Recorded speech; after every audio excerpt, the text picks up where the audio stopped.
What's up, everybody? It's Pastor Brandon here. I hope all is well. Hopefully, you got an opportunity to come through Drive Through Thursday. Perhaps you just left and you're watching on your phone, making sure you don't miss anything on your way home. If that's you, please be careful. Keep your eyes on the road. Whatever the case might be, we're glad you joined us tonight. Listen, tonight's episode of The Checkpoint is a special one. Pastor Chris is joined tonight by Pastor Delvin Atchison of the Westside Church of Lewisville, Texas. Tonight, they will be discussing pastoring through this pandemic.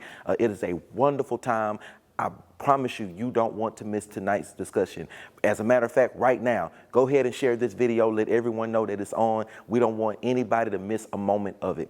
Before we get into the checkpoint, a couple of reminders we want to give you. First of all, if you would like to join us in person for worship this Sunday, you still have time to register. You can visit our website, afmbc.org, or you can visit the Antioch Church app. Please make sure you register. You cannot come unless you are registered. And if you do register and you do come, you must have a mask. So please comply with those rules so that we can make sure that we are in both a holy and healthy environment. Without any further ado, let's get into tonight's episode of The Checkpoint.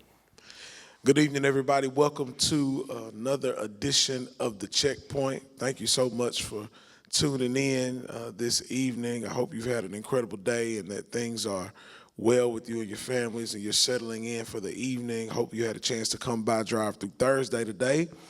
But now it's time for us to just have conversation, check in, see how you're doing, see what's going on with you. I am so excited to have our guests for this evening.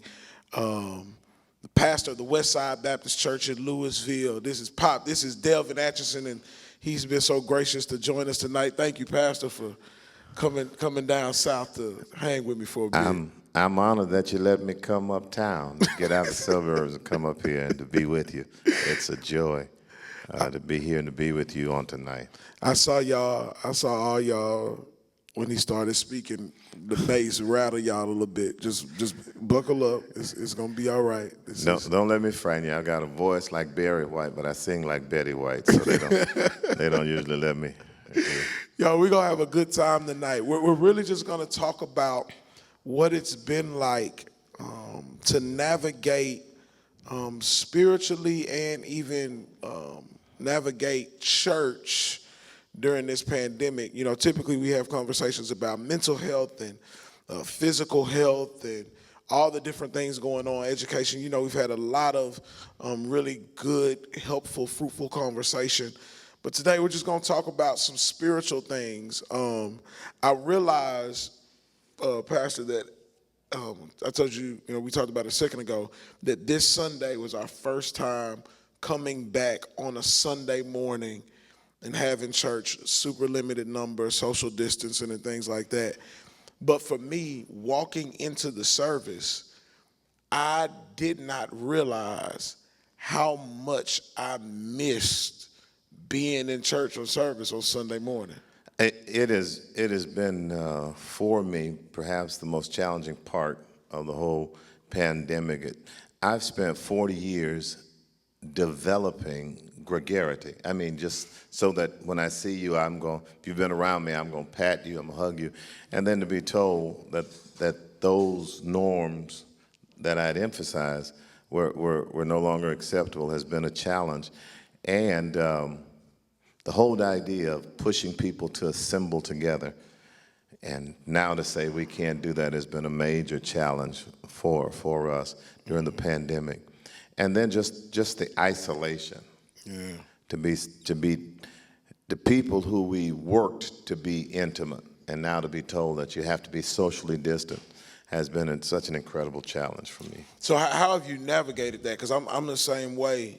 Pre-COVID, I am standing in the hallway and trying to shake every hand and hug every person that wants to come by. Like you said, now, even when we're here on Sunday, I preach, I speak, and then I'm out the door before we exit the service.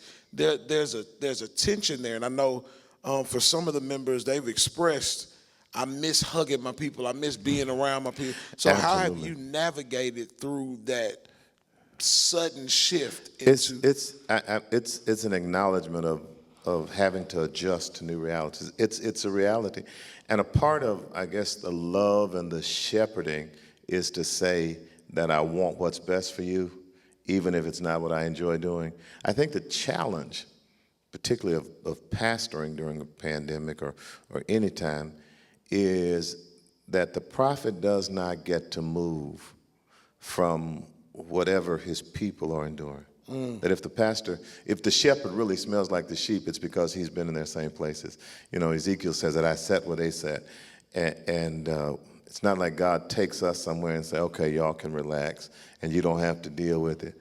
But we're having to deal with it. And I think that sense of understanding that we ourselves are having to deal with isolation. The other thing I think that has helped me is that this time away has given us an opportunity to be more intimate with God. Because it's like the whole world stopped. And God just allowed us to say, okay, now as a reset, how do you do it? Mm-hmm. And, the thing I keep hearing from people is when they come out of this, I can't wait to get back to normal. And I think that if you go back to being normal, you've wasted a pandemic. Mm-hmm. So here is an opportunity almost to control, alt, delete, reset. And so whatever we've done in church, whatever we've done, the advantage of the pandemic is we can come out of it and do everything completely different. Everything has to be out the box. Absolutely. And so I was talking to a pastor on last evening, and I said, I think it helps us to embrace tradition and eradicate traditionalism, because I think that traditionalism is the dead religion of the living, and tradition is the living religion of the dead. And we can honor tradition without being a slave to traditionalism. And so whenever anybody says to us, well, we've never done it this way, we never had this. Right. And so there is no pastor living who has pastored through a pandemic. Mm-hmm. 1918, the flu, major flu, the Spanish flu, I think it's called. Mm-hmm. If you were pastoring 100 years ago, you're not pastoring now. Right. And this is the first time as a pastor I've not been able to go to some senior pastor and say, hey, man, just help me, suicide, death, indiscretions in church. I've always had somebody say, hey, how would you handle this? No one can say. That's so important. Make sure, I didn't tell you, I didn't remind you, but I hope you know by now, share this video. Make sure you're sharing, hosting some watch parties, tagging some people. People need to hear this, be a part of this conversation. There's so much you just shared, and there were a few things that stuck out to me. One is that one of the things that we're having to experience in this pandemic is everybody has to go through it. There's not a certain socioeconomic group that's you know what I mean? Like, right. Rich people are affected by it, poor people are affected by it, black people, white. Everybody has been impacted by the pandemic, and I think one of the things that I'm discovering is that maybe for the first time in a really long time, we have an opportunity to actually have empathy with each other, because we're all going through it and learning how to have grace for one another, or at least we should be. We should be learning to have grace for each other, because we're all kind of having to sit in the same space together, which has been so interesting to even see pastoral relationships built and developed. The other thing you said that really kind of hit with me is socially distant, but still understanding that social distance is an opportunity for spiritual nearness. Right. That having to detach from the things that used to take your attention and your time, and it draws you in to intimate time with the Father. We were talking just before we started about how people who weren't going to church services are watching multiple services a week now. They watch 3 or 4 now, and we've seen our Sunday school attendance go up. Our Bible study has gone up exponentially, and our Sunday morning worship service has gone up, and it's because with the exception perhaps of death, there has not been a more common equalizer. You know, you're talking about lowest common denominator. You know, everybody has died. Everybody died, you know. If you're alive, you become a candidate, rich, poor. But everything else has kind of been nice. Even when we went through 9/11, years before you were born, even when we went through 9/11, if you left America, people weren't tripping like we were here in America. Right. But the whole world, right? So there's, if people were dealing with a recession here somewhere, the whole world, and it may be that, you know, Joe Gregory said once, what God doesn't cause, he can still use. And that God has used it to show us how senseless the things are that divide us. And really, just the complete absence of worth and so much other stuff that we put emphasis on. You know, all the stuff that was major to us. You know, people arguing about what they're going to wear to church. or who could come, and nobody can come to church. So, you know, people who were arguing that you had to wear a suit, or you couldn't wear this to church, or that wasn't appropriate, or going to church in pajamas while they eat Fruit Loops. It's a radical shift, and it may be that's God's way of saying, here's a chance, here's a do-over. As we say in golf, here's a mulligan. You didn't get it right, so you get a chance to do it over. I was reading an article, and on there was it was a little comic, and the devil is smiling, looking at earth, and said, I used COVID to shut down your churches, and God is smiling back and saying, no, I used COVID to put a church in every house. And I kind of think that's kind of where it is. And I've said the whole time, even that the church has never closed, that our buildings have limited access, but we've never been more open, that we are deployed, and what you're seeing in this divine deployment is just, I think, has been phenomenal. It has. I think we've learned a lot, and it's forced us, you know, I was saying toward the beginning to our team and even to our church in general, that crisis breeds creativity. I believe that. For the church, we've had to do some things differently. But now the question is, you know, what do you say to those who might think church as, you know, we know it, people come into church, the larger churches, I mean, you pastor a large church, that will never have that sort of gathering again? Well, I think it's a bit presumptuous to say what won't ever happen. Personal confession, you couldn't have made me think that something would have happened that would shut down churches. You know, if we'd gone to war. Every crisis in my life has pushed people to church. I remember, again, September 11th, I remember as a pastor on September 11th, people just stopped by the church praying and crying. People who didn't go to our church. Just pulling up. So everything is pushed. So to say what won't happen, I think is a bit presumptuous. I'm not sure. I think that the absence of fellowship with each other is going to actually push people to church. I think what has happened is that people who were not watching you have seen you. They may have heard about you, People talk about, oh, there's the pastor over there, he's a good preacher, you need to hear him. They've heard you now, and somebody's going to get an opportunity to come to church. And I think that when church is open, that we're going to see, I think people are going to run back. I do think there are some people who are comfortable with that raisin bran, waffles and eggs on Sunday, shouting with Jesus and sausage, and I think they're going. But I think that there is always something that is in this place that is not anywhere else. And the promise was, that I'll be a tent unto the prayers made in this place. And there is something that isn't duplicated, even in social media.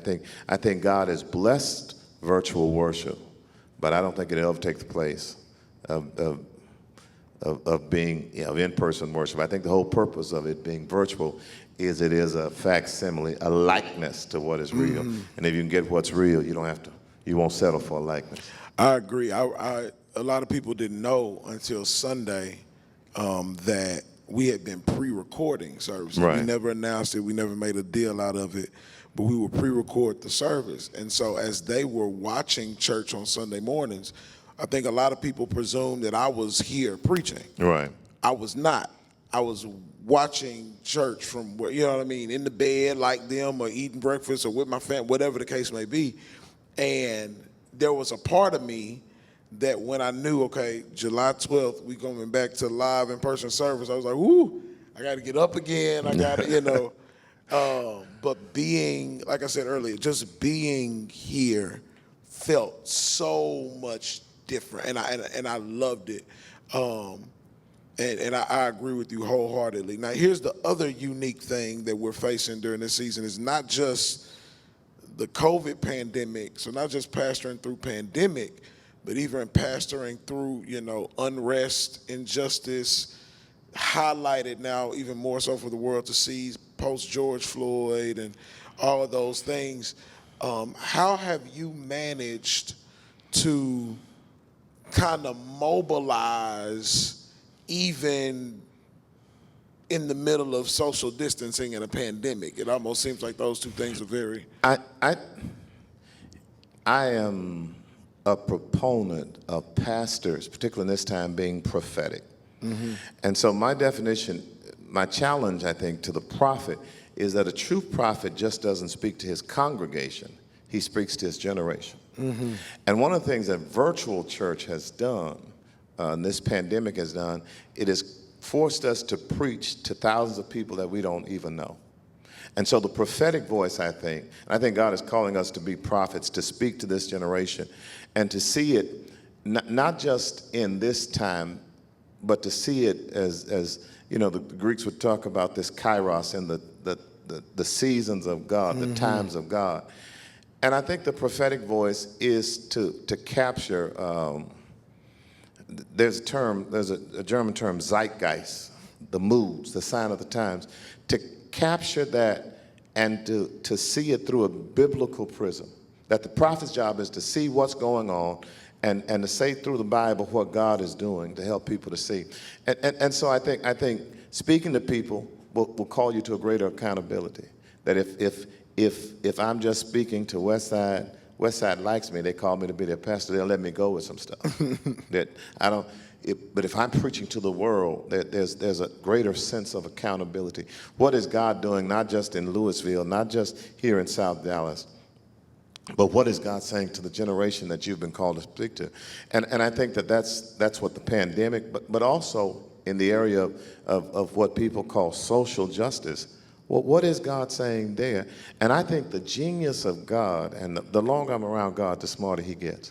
The genius of God is that he has paralyzed the world, placed them where they had to see what was going on. And I think particularly as pastors of color, and there are people who want to say, well, let's just be Christian, all lives matter, and I'm okay with that. But my wife had an appendectomy. When she went to the doctor, I didn't hear her spleen saying, well, you're giving all that attention to the appendix. The spleen is here. Oh, there you go, taking care of the appendix, talking about, you doctor what hurts. You don't go to the optometrist and say, hey, do something about my teeth. Black lives are being destroyed, and so they have to matter. And so people who will argue, well, you are a Christian church, I say that I think in this 21st century, to preach from an Africological perspective is as fair to the text as it was for Paul to preach from a Hellenistic perspective. Yes, sir. In the first century. He taught Greek concepts. And I think that's our job. And I think God kind of placed people at home, paralyzed us so we could see this injustice and they could hear prophetic voices like yours who speak to those needs. And I think it's a part of our responsibility. And the advantage that we have as preachers is that the pandemic didn't catch God by surprise. That God is not afforded the luxury of ignorance. And because he has to know, I think he has budgeted in what he has given to us by way of gift, by way of understanding what he's doing. He has given us the knowledge to speak to the people. And you are his mouthpiece. You speak for God, and even as you speak to people. And I think that sense of speaking for divine power, even in the midst of human weakness, is what we're called to do. Let's see, are y'all still locked in? Are y'all still sharing it? Y'all need to stay locked in, man. People, share this video. We got a little bit more time. People need to know what's going on. Again, this is Pastor Delvin Atchison of Westside Baptist Church in Louisville. Man, this is just rich. This is a rich time, so make sure you are tuned in, taking notes. This is really important.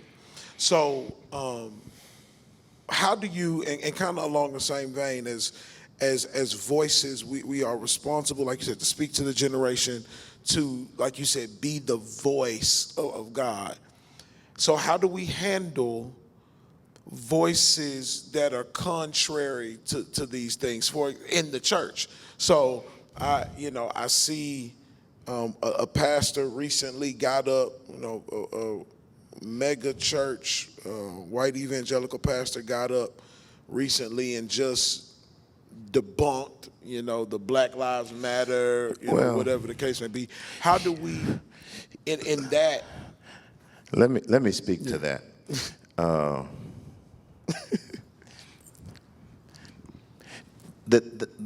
The danger that the church, the American Christian church, faces is not one of white supremacy, because a white supremacist seeks to destroy other cultures.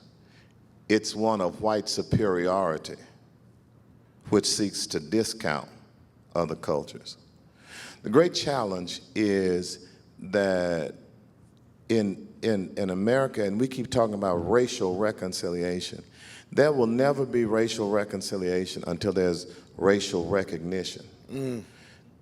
The Christian church in America runs the risk, historically, has seen everything other than as less than. Even early evangelism efforts, even mission efforts, were really more an attempt to colonize than evangelize. Because most American Christians, white Christians, pledge allegiance to the flag before they did to the cross. Yes, sir. So when they go, they try to convert people to being Americans and then become Christians. And so this idea that if you are other than, you are less than, it's not one of supremacy, it's one of superiority. Even now, when we have fellowship with white churches and non-white churches, it's almost an attempt that our job is to help you become like us. Our seminaries, very little do they do validate what for us African-American spiritual formation. It's like, okay, that was cute, that was good for y'all, but become like us, and then you can be like Jesus. And until you're willing to recognize that I'm other than, not less than, we won't be able to reconcile. And so it's easy for them to debunk. Even our concept of what it means when we preach the Israelites' experience as slaves, it's completely different from a white culture. They had a declaration of independence. It took for us a proclamation of emancipation. They said, we already free, we just going to be independent. We had to get permission to be free. So our understanding of what the text looks like is a completely different one. And I don't expect you to appreciate my experience. And if you can't truly appreciate my experience, then what you have to say about it doesn't matter as much. The challenge for us is God has placed us in a position where we don't have to be validated by other people. Right. And I think we've got to get to that point. I've never been a big fan, this whole idea of America being a melting pot, where everybody comes in. Because when you melt something, it loses its properties. I see America, even the Christian church, as a salad bowl. That if the olives stay black, the tomatoes stay orange, the lettuce is green, the salad dressing is what gives it the flavor. And I think the blood of Christ is that. And so don't take away what I bring, the flavor I bring, so you can be comfortable. And I think for years, black folk have changed. When white people come to our church, we want to change. When we go to church, we change so they can be comfortable. I think it's time they experience our flavor. And I think a group, your group, my group came, my generation, we came in that group where we were accommodating and facilitating. I'm hoping your group doesn't do that. Because I'm hoping your group says, what God has done, my experience, has with it a validity. And I want you to change. Now I pastor a multiracial church, and I don't want to sound cliche-ish, but indeed some of my dearest friends in the world are white. But I don't have to stop being who I am, because traditionally when we say, even when we talk about multicultural, it's where there is a dominant culture, and if you are part of a church that says they're multicultural and they've not spoken about Black Lives Matter, they've not spoken about George Floyd, you're just a member of a white church with black members. Yes, it's not sir. multicultural. Because you can't be multicultural or multiracial, really, and you not speak to the needs of all the people. Yes, sir. There's so much to say there about personal experience, but I think, and I don't need to get into mine, I think you have such a unique, not unique, but as you speak to the whole idea of people feeling like we have to be accommodating, just even knowing not just you from pastoring Westside, but even your tenure with Texas Baptist. I went to an organization that for 134 years, I was directing an organization that had never had a black director in 134 years. When I went, there were no other African American directors. I didn't have an African American in my department, and probably 60 to 70% of my preaching was done in white congregations. You know, I was fortunate to go to those historically black colleges, universities like UT and Baylor, and so my whole life has been in both worlds. So I'm not talking as somebody who has not been. The white church has been incredibly gracious to me. But I think it's almost like, are you familiar with the whole concept of boiling a frog? And if you put a frog in water, if the water's cold, you can turn the water on, and he won't. If you drop him in hot water, he'll jump out. He'll move to get out. But if you put him in water and turn it on, as it boils, he constantly acclimates. So it'll eventually burn him up, and he won't even know it, right? Because he keeps getting used to the temperature. And I think part of mine has been an acclimation to what was abnormal. And I think that sense of abnormal, that's why we could have Aunt Jemima. That's why we could have the team in Washington called the Red Sea. We wouldn't want to support a team, the New York N-words. We'd be livid if we did. That's why we could have Uncle Ben and let that stuff, because we just constantly acclimated. And I think when we saw the callous indifference of what happened with George Floyd, and what was so cruel about what happened with George Floyd wasn't, I would have been angry and upset if the man had at least looked mad. But he seemed indifferent. Didn't care. It was normal. It's so comfortable. I can put my hand in my pocket. Even when I'm being formal, I don't put my hand in my pocket. I'm just killing another black man. He just saying I can't breathe. He just called for him. He died. People walking around. Some people filming. It's that acclamation, I think, that shook us. And the same thing I think is true that it happened at church. So much stuff we just allowed. We just thought it was normal. And I'm hoping your generation won't stand for it. That I think God is, if the book of Colossians is right, is reconciling us unto himself. And I think what God did with Peter on Cornelius' house is saying that God just doesn't want an us and them. He wants an all of us. But I just think we've got to change, and it has to be a radical change. And we keep asking for healing without change. Mm-hmm. And no one goes to the doctor with a tumor, has him open us up, sees the tumor in there and says, okay, just sew him back up. Okay, go home and heal. It has to be removed. And because of our country, that tomb of racism has to be torn out. And anytime you're cut, it hurts. And the time has to come to heal. We got to take it out, take that infection out. Yes, sir. Yes, Lord. You talked about, our generation and being a voice to generations. But knowing you, you have, you've kind of moved into a space where you are still active, but you're also being intentional about pouring into the next generation of pastors and leaders. And one of the things we've talked through as our church, I guess it was a couple months ago, thinking through the generational tensions that exist in the church in general and in our own church. There's a generational tension that seems to it has the ability to kind of erode the health of church currently. And with your voice to, the current generation and future generation, how do you navigate and help people navigate those waters? That's a kind way of saying I've gotten old. No. I celebrate. No. What an artful way to say. Now that you're an old man. No, I don't know that I'm in the last quarter, but I'm definitely in the second half of ministry. Yeah, you're good. You got a long way to go. But what and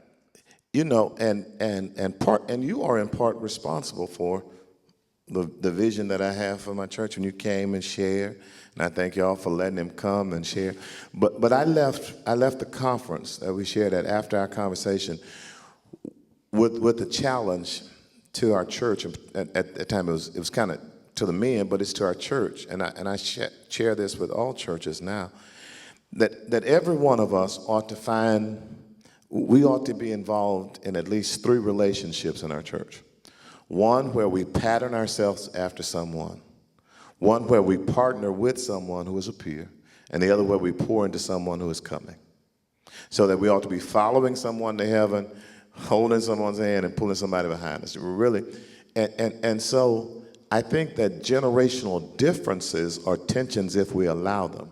They become opportunities if we are intentional about making them. So that if I am, whatever generation I'm in, I ought to be partnering with somebody who understands where I am, patterning after someone, pouring into someone. And I think all of us ought to try to work in that, in that trichotomy of relationships. Why do I find someone? And I think if we understand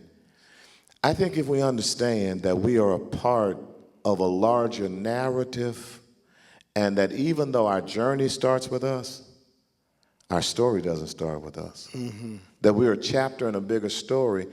And I think if we see that and we just try to, we try to live out our chapter. I didn't appreciate the importance of that until I had an experience. I had a car that I felt like a guy kind of messed over me working on my car. He had broke something in my car, and then he was going to charge me. I said, "You're not going to charge me." He said, "I'll take you to court." I said, "Do what you do. That's on you." And so the day we were to go to court, I asked my father to meet me, and because I didn't know what was going to happen. I said, "Dad, I need you to be there if somebody take me." And when we got there, my father said to the man, he said, "Hey, if I pay you for this, can we just forget all this?" The man says yes. And, and what I thought was my righteous indignation, fight the power, I'm like, "No, Daddy, we ain't." No, I said to say, "I'm not going to pay." And my father looked at me and said, "I didn't ask you to pay." I said I was going to pay. He said, "I've never been in jail. You and your brothers and sisters never been in jail." My father said, "Do you know how long I had my name before I gave it to you? Yeah. And I'm not going to let you mess up my name so you can prove a point." He was just saying to me that your journey started with you, but your story didn't. You are a chapter in the book that started with me. And I think in churches, if we understand that we are all just chapters in a larger narrative, that we're going to play out. I remember, man, I remember, Kirk Franklin is Mr. Gospel now. I remember when people thought that was the most radical stuff. That ain't church music. I remember the same thing when Walter Hawkins, oh my God. And Walter Hawkins is like old folk music now, and John P. Every generation has had to deal with that. And I think if we take the tension and use that force to say, what if you were to help them to get where you are? And I think the challenge for every generation, like my generation for you, is I don't want you to start pastoring where I started. Because if you have to start and fight the same fights I did, I wasted my generation. That I ought to put you up. There ought to be some things that churches understand about pastoral leadership, about their responsibility to pastor, that you ought not have to fight. You ought not have to start where your father started. Truly, you ought to stand on his shoulders. And so I think there are tensions, but they will be to our detriment if we allow them. I think if we are intentional about the tension, we can use them for our betterment. Amen. So said the old man. Man, this time has been so rich. Thank you so much for coming to pour into us and me and everybody who's watching. Again, this video is staying up, so make sure you share it. Tag everybody you know needs to hear this conversation. It is so rich, so profound, so full of wisdom. Thank you so much again. Tell us that. Anyway, y'all, yeah, he's talking about my tattoo. I don't want to start no drama, but It is finished. It is finished. I was just saying it is finished. But I thought, never mind. Don't forget to register if you want to come worship with us this Sunday. There are limited spaces, so you have an opportunity to go to the website or to the app to register for your seat. Again, we're social distancing, we're wearing masks. You'll get more information about the process after you register. You cannot come without the QR code. There are still a few seats available for this week and the subsequent weeks to come. So if you want to be a part of our worship experience in person, you can register now as long as there are seats available. If not, I'll see you Sunday morning as we gather together in homes and in the building to worship. I'm so looking forward to sharing with you as we continue our conversation and about some of the parables of Jesus. I'm really excited as we continue our Picture This series. I love you. I cannot wait to share with you again soon. Again, thanks, Pastor, for coming and hanging out with us on the South Side. Thank you for this opportunity. I have somewhat of a fatherly affection for your pastor, and I'm excited. I just know his future is painted with iridescent promise, and I'm excited about what God is going to do. I'm looking forward to it. I appreciate it. That means the world. Till next time, y'all, I love you, and we'll talk soon.